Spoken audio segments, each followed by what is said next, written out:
Hi, and welcome back to This Week in Voice, Season 4. I enjoyed my long break, have to admit, but now we're back. And we're honored to be back with a fantastic guest. We'll get to him in just a minute. We are thrilled that Season 4 in its entirety of This Week in Voice is sponsored by Microsoft. And if you don't know what Microsoft's doing, they're going to be part of Project Voice with us. Eric Eglin is coming to deliver what we call the Microsoft keynote for that. You can learn more about that at projectvoice.ai. And we're excited to be working with other parts of the organization as well. More will come out about that soon. Thank you to Microsoft for their support of this show. We are excited to have, as our guest, kicking off Season 4, none other than Bret Kinsella of Voicebot.AI. Bret, say hello. Bradley, thanks for inviting me to be on This Week in Voice. I love the show. I've done it for I've listened since the very beginning, and always a thrill to sit down with you because, I mean, you touch everyone in the industry. So I always love having a little back and forth with you. Appreciate that, Bret, and excited to get our Voicebot.ai story of the week going as well. We'll get to that in just a bit.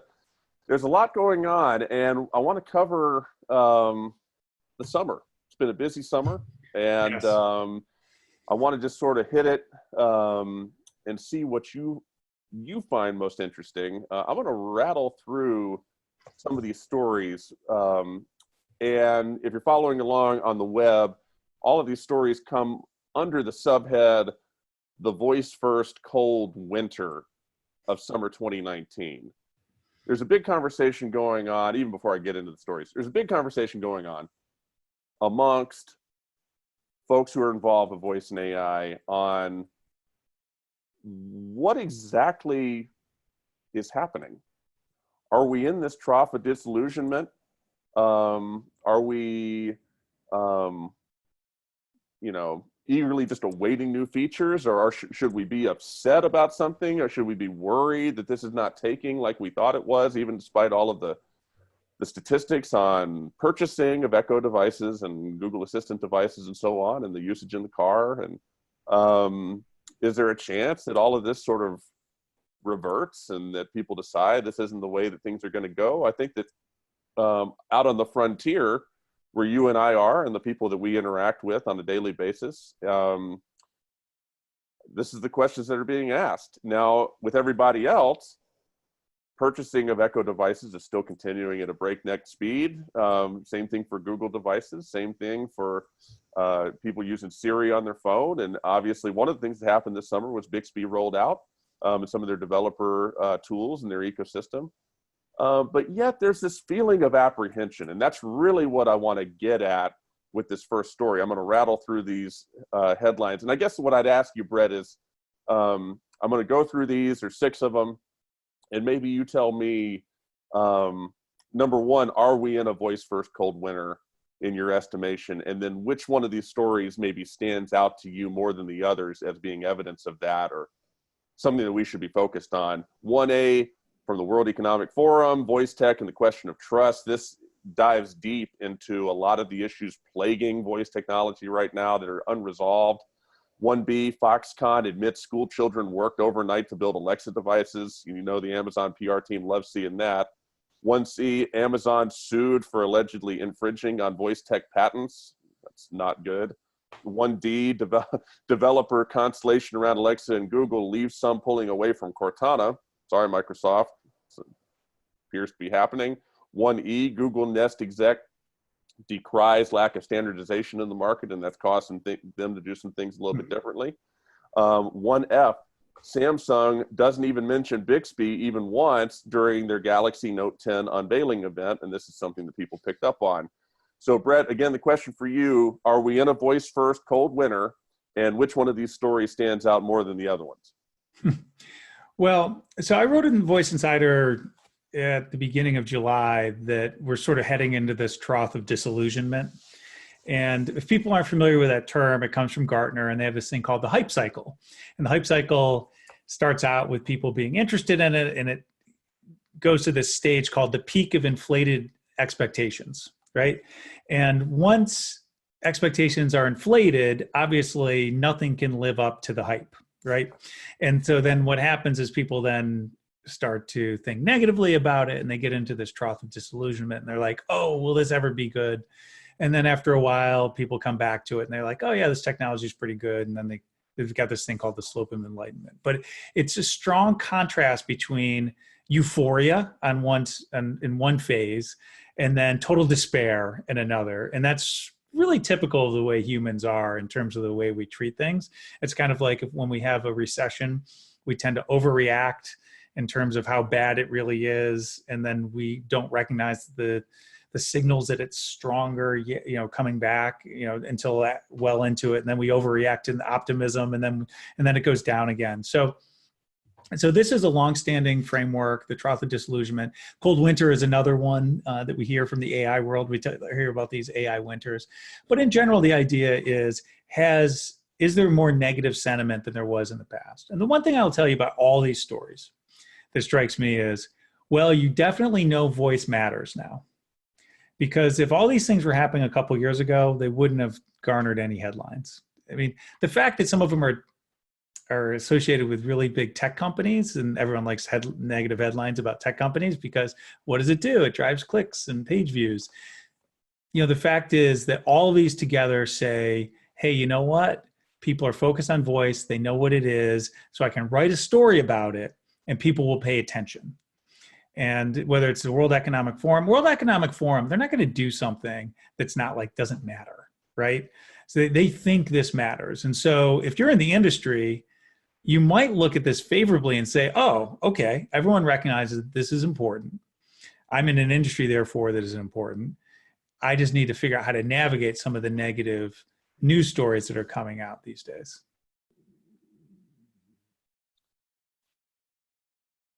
Thank you for that. So you think we are in a cold winter? No, I don't think we're in a cold winter. So okay. It depends on what your definition of a cold winter is.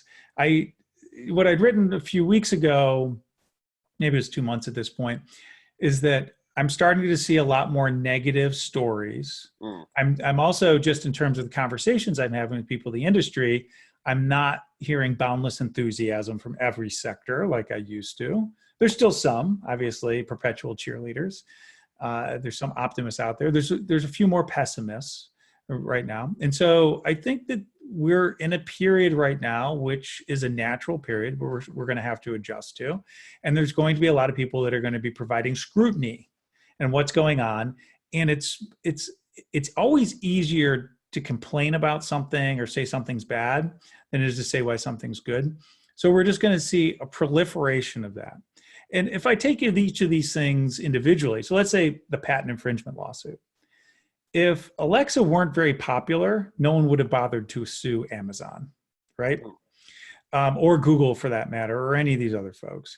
And so the fact that it's sort of taking off is an indication that people are saying, hey, there's really something important here, and we'll take the time to invest the 5 to 7 years it's going to take and invest the millions of dollars in legal fees to make this pay off, because obviously this thing isn't going away.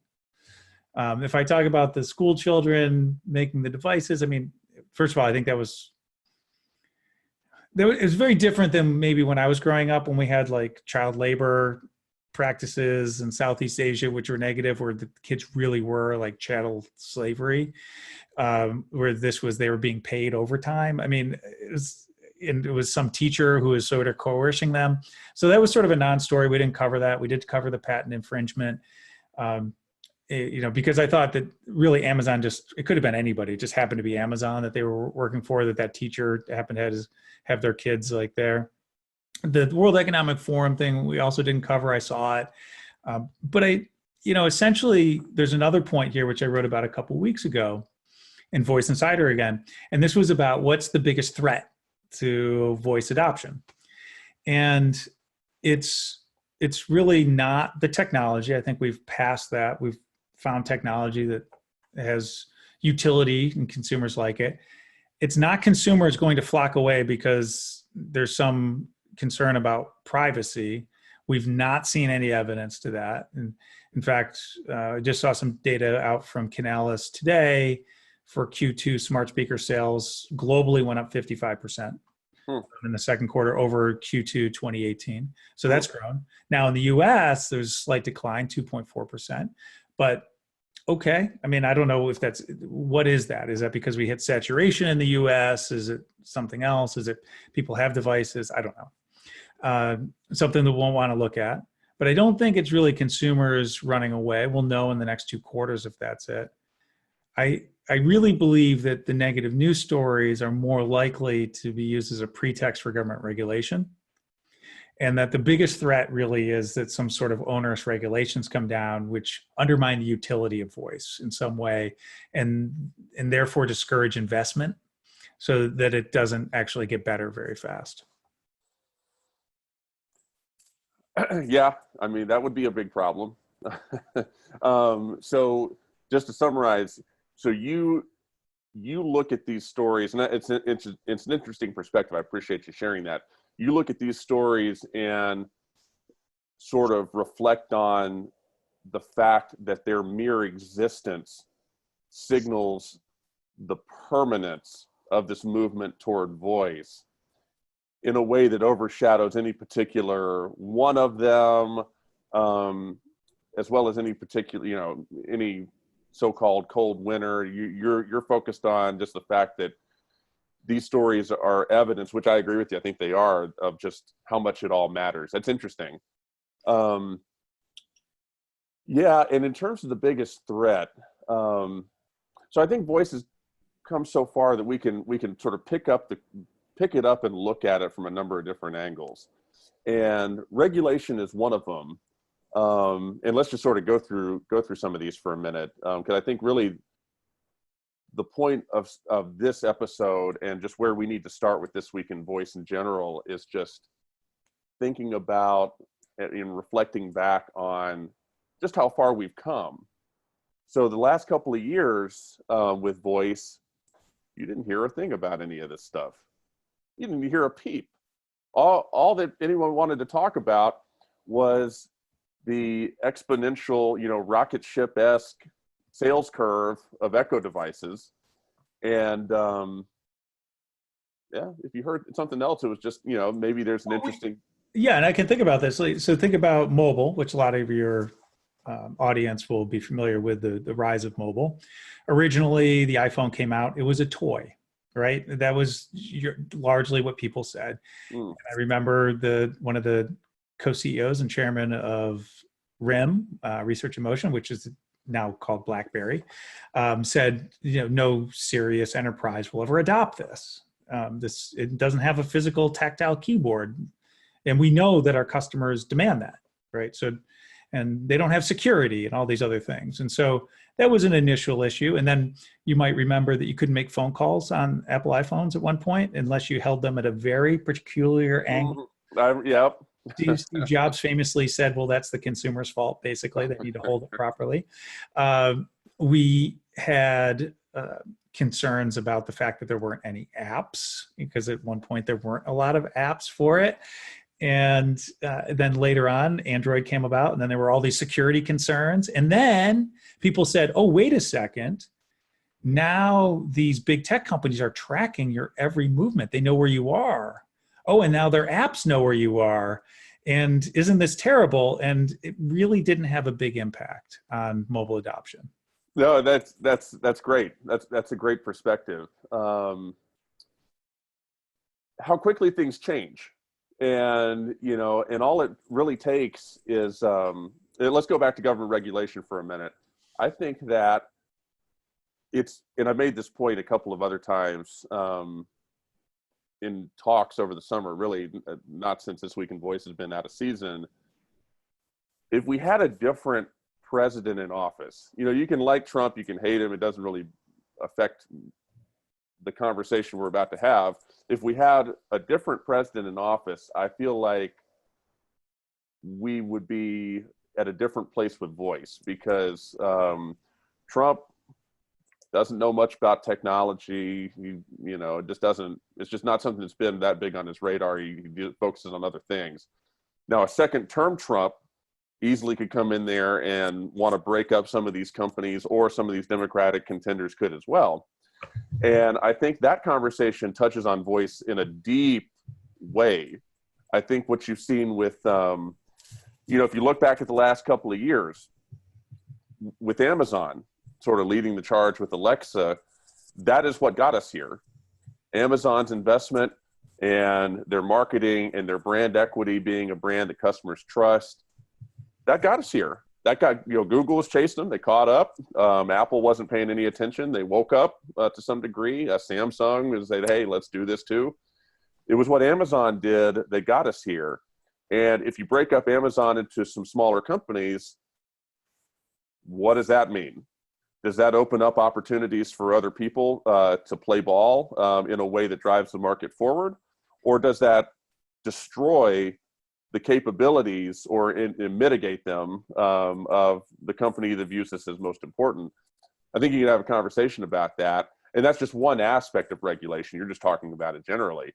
But I agree. That could be a huge threat. The other thing I think of too, just in the result of doing the show, I think I agree with you. I think we've seen that people talk a good game on privacy and they really don't care, judging from their actions. It's like, this may be tracking my every movement.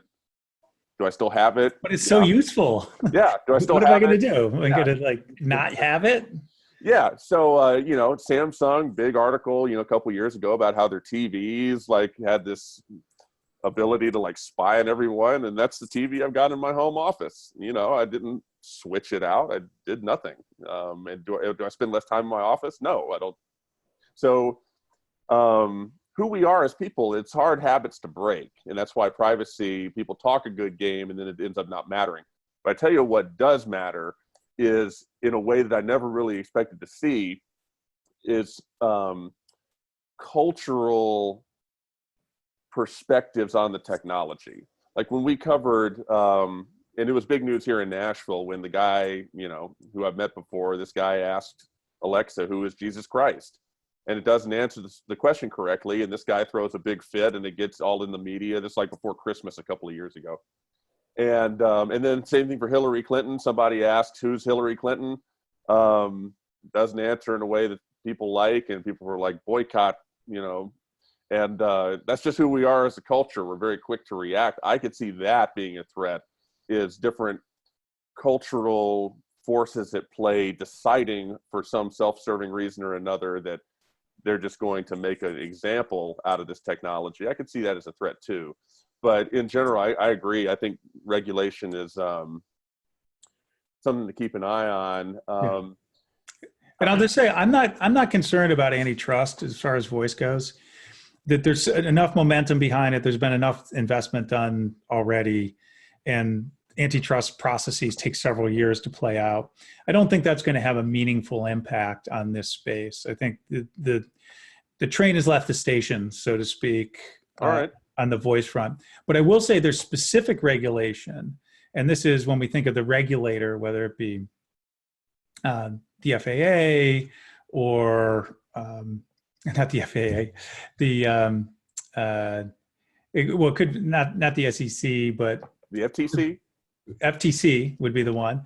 It would be the FTC, came in and said, hey, that there's something wrong here. Or someone in the Justice Department, one of the divisions there, came forward and said, hey, we want to look at this more specifically.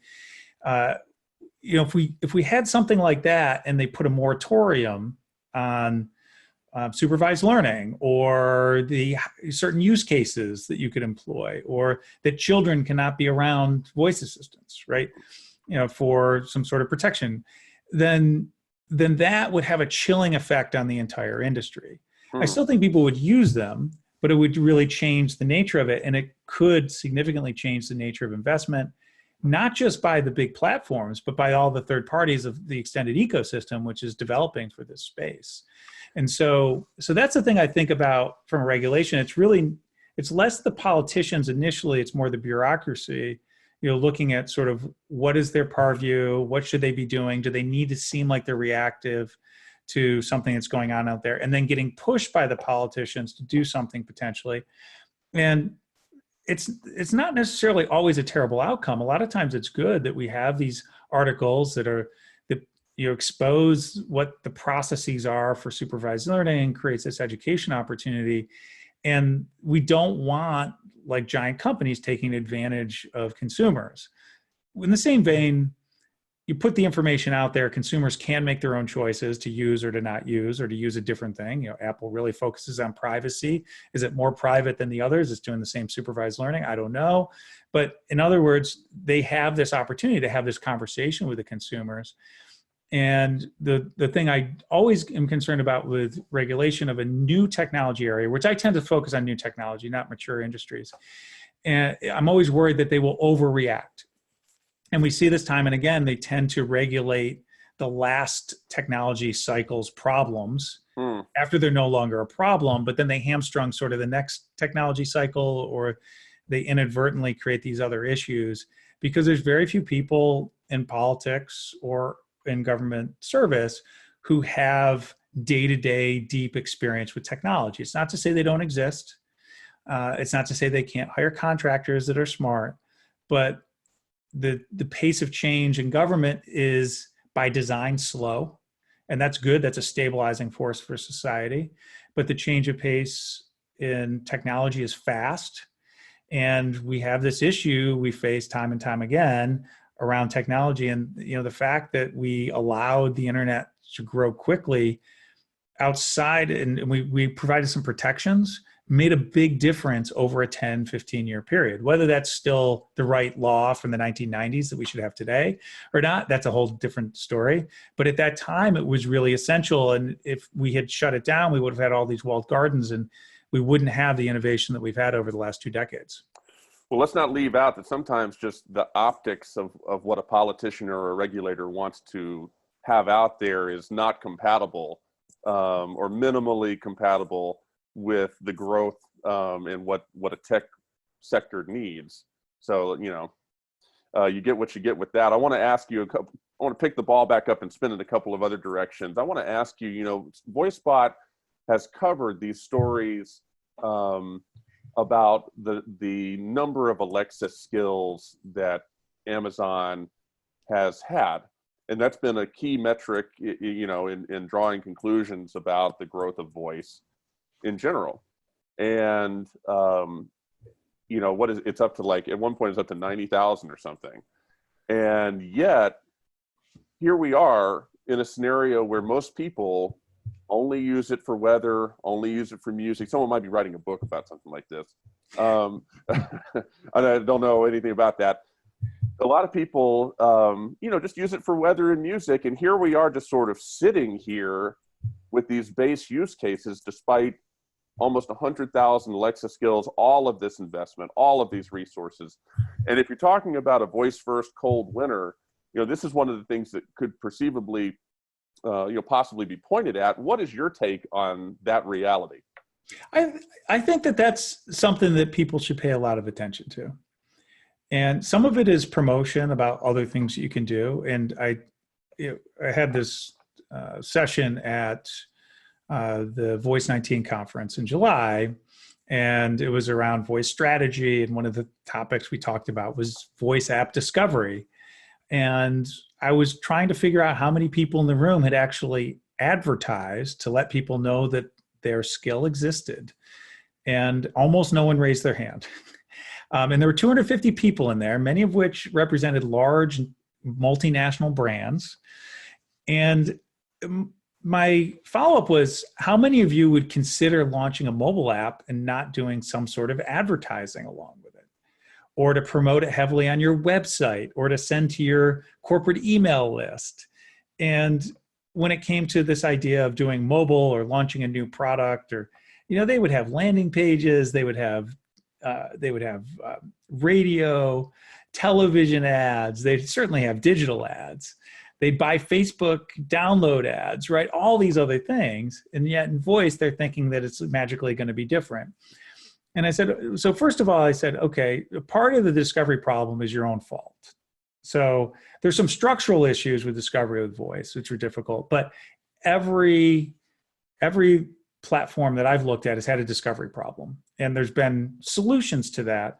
But one of those solutions has been early on, you need to advertise. because you need to create awareness, or else people don't know that this is a new habit that they could form and might be better.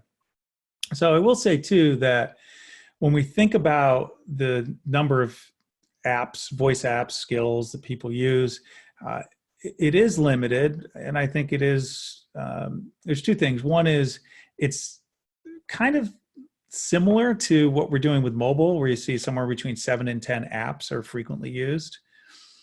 And we're seeing 7 to 10 skills being frequently used. I think the challenge here is that about half of those tend to be native or first-party skills that are provided by Amazon or Google or Siri.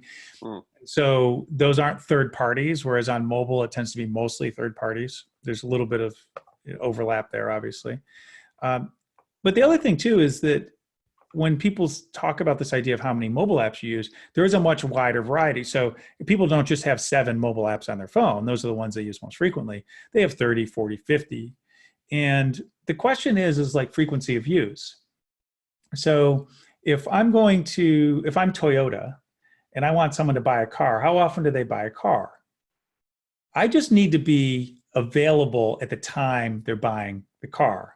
And so there is a Toyota Car Finder app or skill. Actually, I think it's both. There's both a skill and a Google action. And I probably only need someone to use it once for it to be of value to me.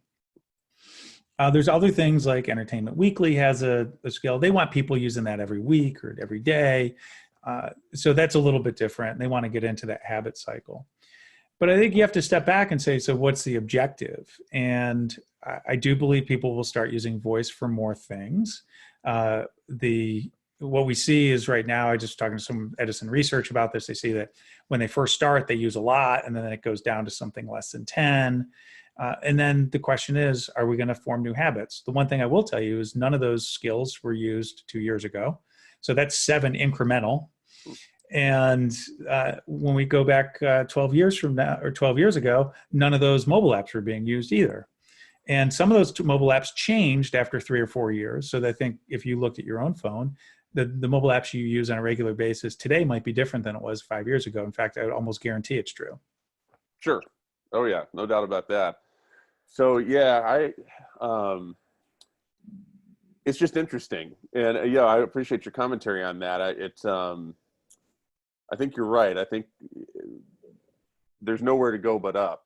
And I think the investment that Amazon, just to use them as an example, has put into cultivating this third-party development was absolutely the right move. It's just going to take a little bit of time. And there's a lot of detritus in the Alexa skill store. I mean, there's a lot of garbage in there that's going to be used, right? Sure. And okay, fine. But to your point, and I didn't mean to interrupt you. To your point, it was just, I tweeted about this just a few days ago. I'm looking at the Alexa skill store, as I've been doing a lot lately, and I see, what is this new Ghostbusters game? So I try this thing out. It's this new Ghostbusters thing, and it has 5 or 6. It actually had 1 review at the first time I saw it, and it just come out, and I used it. I'm like, oh my God, this is incredible! Like, is it good? Yeah, professionally produced, and yeah, the original the original actors. I think Aykroyd's in it, and one of the other guys, and really good. And I just tweet about it, and then keep watching it, and there's more reviews.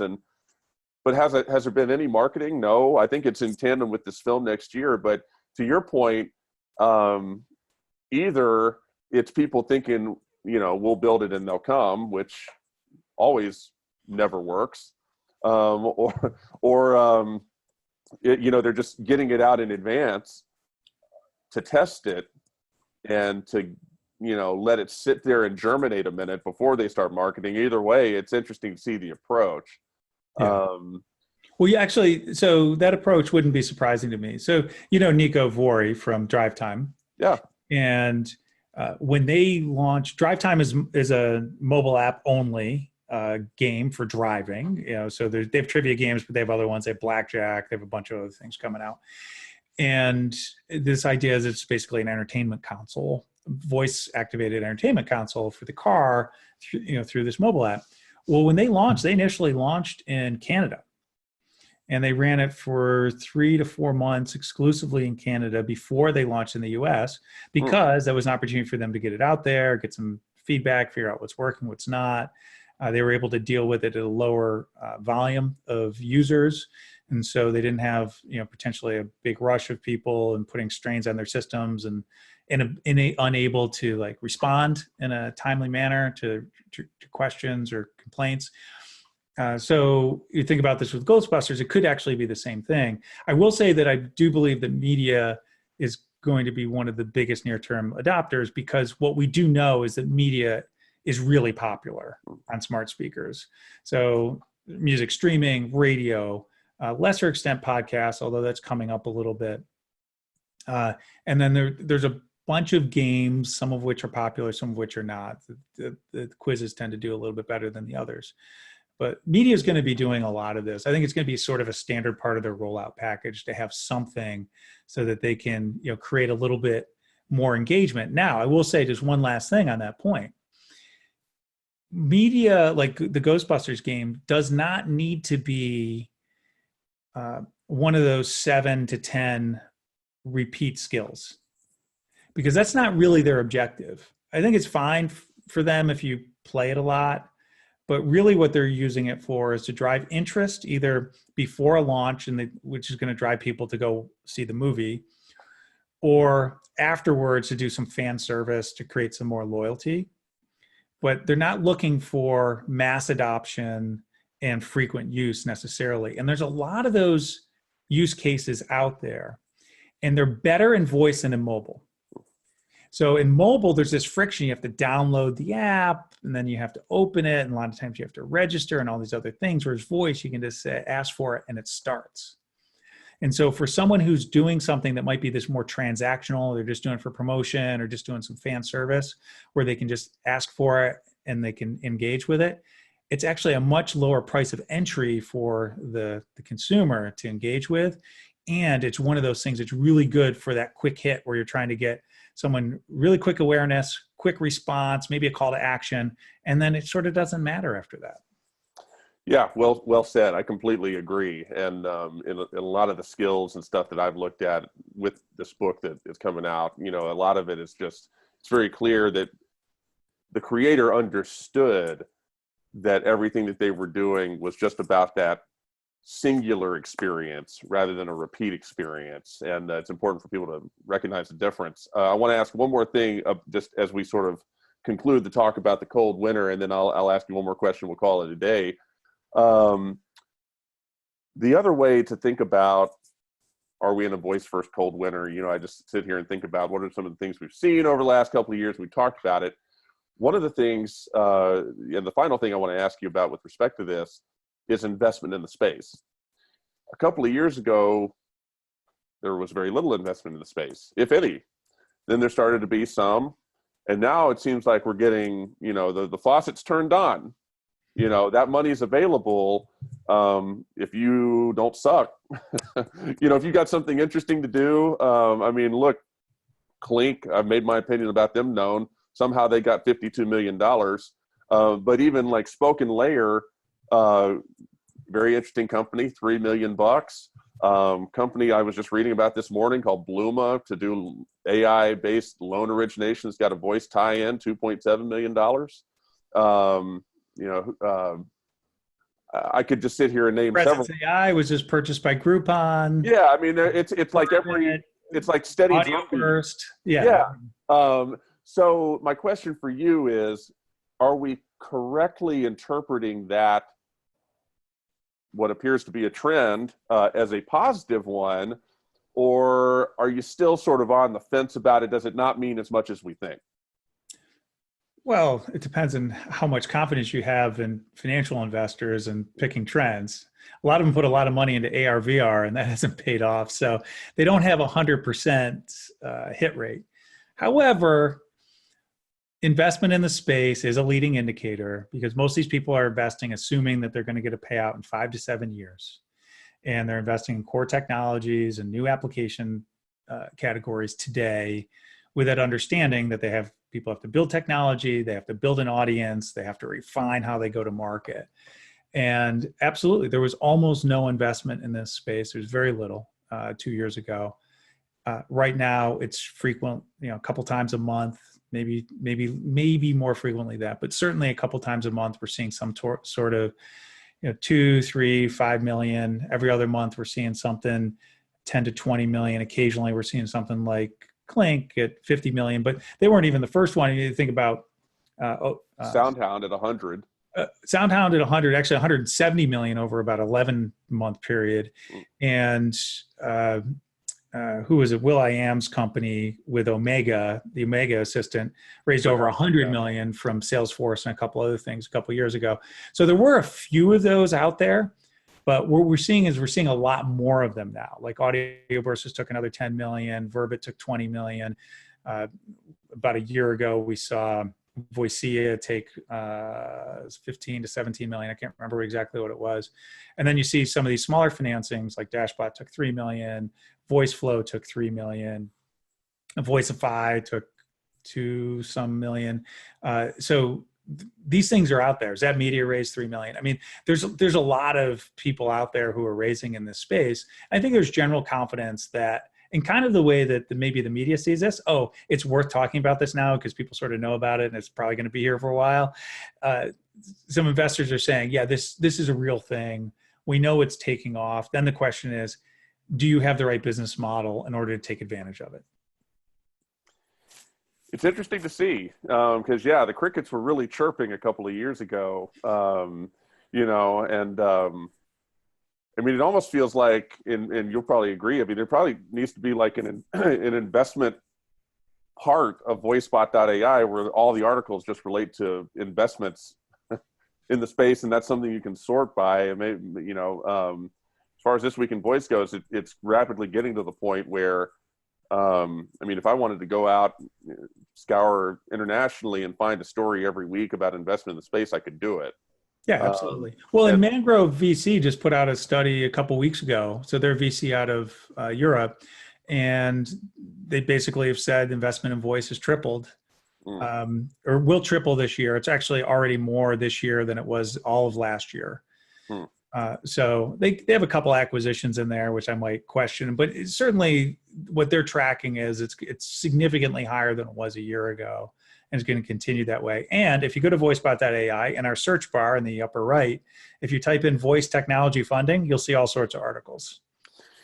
No, I have no doubt. And what's the first thing that a company needs to do when they get that funding?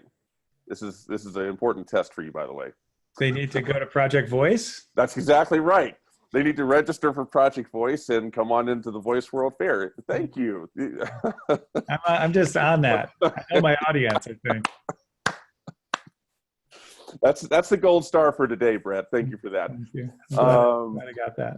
So I want to ask you one more thing, just while I got you. I appreciate you being part of the show as always, and what you do with the site. It's an essential resource, just flat out. I've been on your bandwagon for a while, but I mean, it would almost be disqualifying for somebody in the space to not know about your site. Like, that's the point where you're at.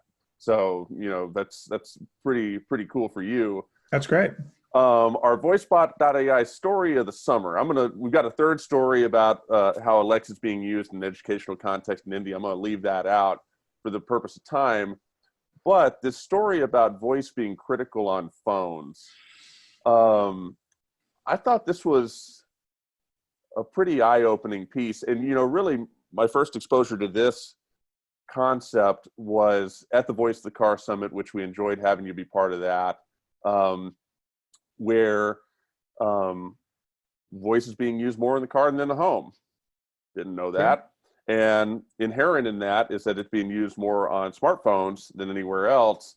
In putting this piece together, what stood out to you, more than anything else? What should we take away as people reading this, in your estimation, from this article? Well, I think the important thing to start out is that data that you're referring to came from a study that we did with voices.com. So we collaborated on a survey of several hundred North American marketers. And we said, hey, when you look at voice, what do you think about? Right. And we had a whole series of questions. It's a detailed questionnaire. And you can go to voicebot.ai/research. You can read the whole thing, 30-page article. There's probably, or 30-page report. There's 20 plus different data points and charts that we have in there. But one of the key findings was that if you ask the question about which surface, and so mobile, appliances, car, smart speaker, marketers are most enthusiastic about, what they think is most necessary for them to have a position in, they said mobile. And so there's a few different takeaways from this. One is, first of all, I think part of that is a factor of marketers already having programs around mobile. And so they see this as an extension of that, where they don't necessarily have a program around voice as a separate category, but they do around mobile, and they see that. And then, as you mentioned, that data that I talked about at Voice of the Car Summit, there's more than twice as many monthly active users of voice on smartphones as there are in smart speakers. So, you think about this sentiment that they already have these mobile programs, and that fewer than a third of consumers have smart speakers, but almost 90% have smartphones. The same voice assistants are accessible on both of these. You can use them in any country. So if you think about that, then it was maybe not that surprising. And if I think about the numbers, if I might have this up, if I look at it really quickly, but it was like 60% more were focused on using voice, building a marketing program around voice on smartphones is on smart speakers. And smart speakers in the car were about the same, but they were all high, right? So they're saying, okay, voice, in some ways you could look at it and you could say, geez, a lot of people want to do smart TVs, or they want to do smart microwaves as well. I mean, there were all these different options that they had. So it was really high across the board, but it was much higher on smartphones than the smart speaker in the car, and then everything else was a step below that. And so what I think of is that's essentially a wake-up call for anybody who's building for this space, and any marketer out there. Say, oh, well, if you're going to help people bring content or bring voice apps to market, you better be talking to them about how consumers will use this on the phone. And if they're using it on the phone as opposed to in the home, it's a different experience. So it's more of a one-to-one experience as opposed to potentially a communal experience. It's going to be a different context. They'll probably be on the go, or they'll be out and about. Maybe they'll be in the home too, versus where they're going to be with a smart speaker and the different types of use cases they might have interest in. So that's why I thought that was a really interesting finding, and really should be something that people in the industry should focus on, because there's very few Alexa skills or Google Actions that are really designed for consumers that are on the go. Excellent. Excellent as always. I got one more question for you, and we'll close with this. So we're excited to have you be part of Project Voice with us. Excited you'll be part of that program. And if someone wants to see that, they can go to projectvoice.ai. So that conference is in January. It's in mid-January. So, yes. and we're all thinking about, what's happening between now and the end of the year. For you and for Voicebot.AI, give us a sneak preview. What can we expect? You always got wheels turning within wheels, what can we expect to see from you and Voicebot between now and the end of the year? Well, first and foremost, you're going to see lots of news coverage, and we're coming into the fall, and there's going to be a lot of new devices launched. So we have the IFA conference, IFA, out of Berlin, which is sort of the CES of Europe, which is going to happen in about a week and a half, or I don't know when this is going to publish, but it's going to happen in early September.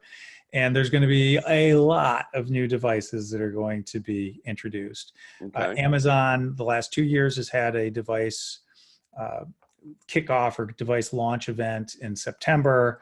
Google, for the last several years, has had one in October. We have the Galaxy Home smart speaker that was announced a year ago that we expect to see this fall. So there's going to be a lot of devices, and we're going to see it in more types of devices.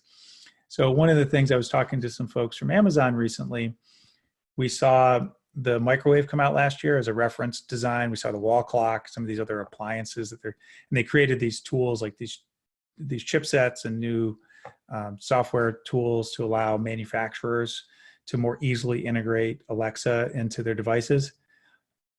A lot of those products are going to come out now. They're going to come out this fall because it takes about a year to factor, sometimes two, but it takes at least a year to factor those in.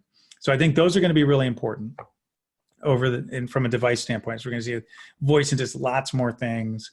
A lot of manufacturers are going to integrate it themselves. And we're going to see a lot more activity, a lot more focus around the phone and the applications that can be used on the phone. Integration, I think we will see some multimodal integration with the phone, with voice, with multimedia. I think it's going to be pretty exciting. Some of the things I'm seeing out there are a lot more sophisticated than what we were talking about even just 6 months or a year ago. So that's what I'm looking for. I think the phone and new devices will probably be what will dominate this fall, as well as some regulatory intrigue. You heard it here first. And Bret, we appreciate you on behalf of a lot of people, including myself. Thank you for all that you do at Voicebot and that list of 44 people that you came up with and that your judges came up with. Congratulations, by the way, Bradley. Yeah. No, I was honored to be part of it, but just in general, like the gargantuan amount of effort that took to produce and to roll out and to do all of that, it's appreciated. So in addition to everything else you're doing, which is also appreciated. So thank you for who you are, what you're doing. Thank you for kicking off season 4 with us. It's an honor. Well, thank you. It's really great. And I'll just do a quick shout out to Ava Muchler, a co-founder over at Voicebot, Kelly Johnston, Eric Schwartz, who some of you guys have met, Peter Bonaventure, who does a lot of our audio engineering for the podcast. All these people and many others have really helped on that. And then for the top 44 in voice, which turned out to be a much bigger effort than I was anticipating. I'm glad that I had a panel of judges to sort of shepherd this through. But there were 5 of them, Nick Schwab, Karen Kashansky, Doug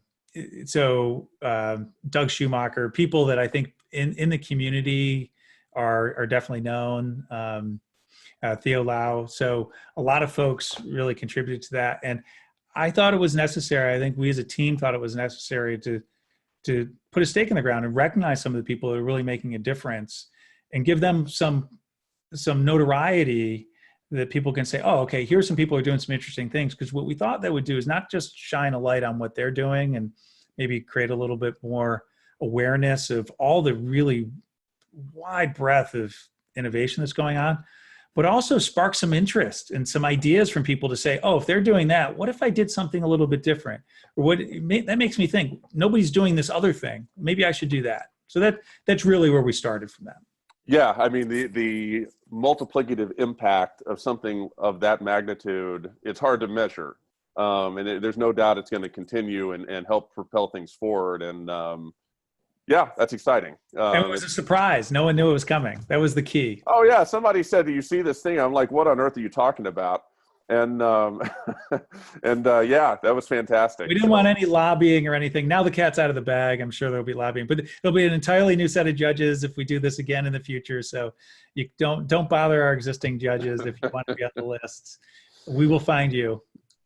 So flattery and/or physical gifts mailed to Voicebot.AI will be of minimal use, except for cash. There you go. Bret, we appreciate you. So, for This Week in Voice, Season 4, Episode 1, thank you for listening, and until next time.